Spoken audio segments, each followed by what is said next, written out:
В наше время вдруг стала популярной тема бессмертия. Не только в наше время она всегда была популярной, но сейчас прогресс таков, что биотехнологии уже действительно реально отодвигают старость.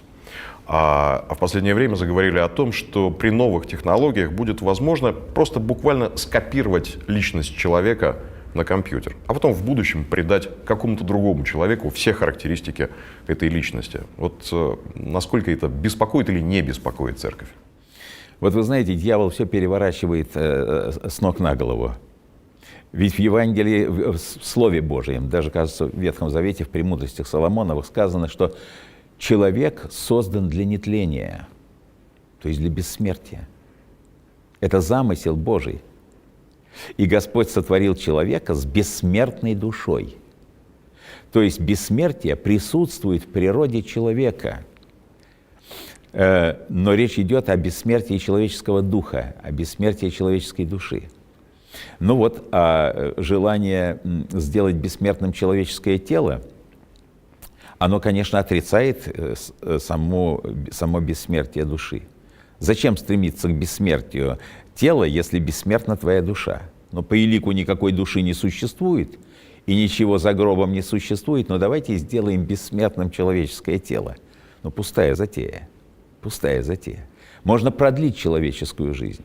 Да, и современная медицина работает над этим, и дай Бог, чтобы увеличилась продолжительность человеческой жизни, но не вложен в человеческое тело Богом потенциал к бессмертию в этом теле.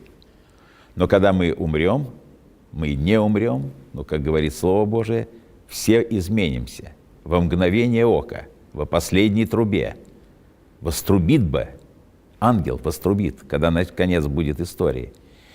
И мертвые воскреснут, и будут живыми, и мы изменимся. То есть те люди, которые достигнут вот этого конца истории, обретут новые телеса. Вот такое откровение Слова Божия. И поэтому полагаю, что не нужно слишком тратить много сил, энергии для того, чтобы добиться бессмертия человека в том теле, в котором он существует во время его земной жизни. Все это будет обречено, все эти попытки обречены на провал или приведут к каким-то очень опасным последствиям для полноты человеческой жизни. Позвольте продолжу эту тему современных таких тенденций, которые вызывают вопросы, и уж тем более интересно, как на все это смотрит церковь. Семейный кризис. Поначалу это вроде была как бы тема там, у них на Западе, где не хотели жениться, не хотели заводить детей. И вдруг мы видим, что у нас то же самое. Люди встречаются, жениться не хотят. Потом создали семью, но рожать не хотят.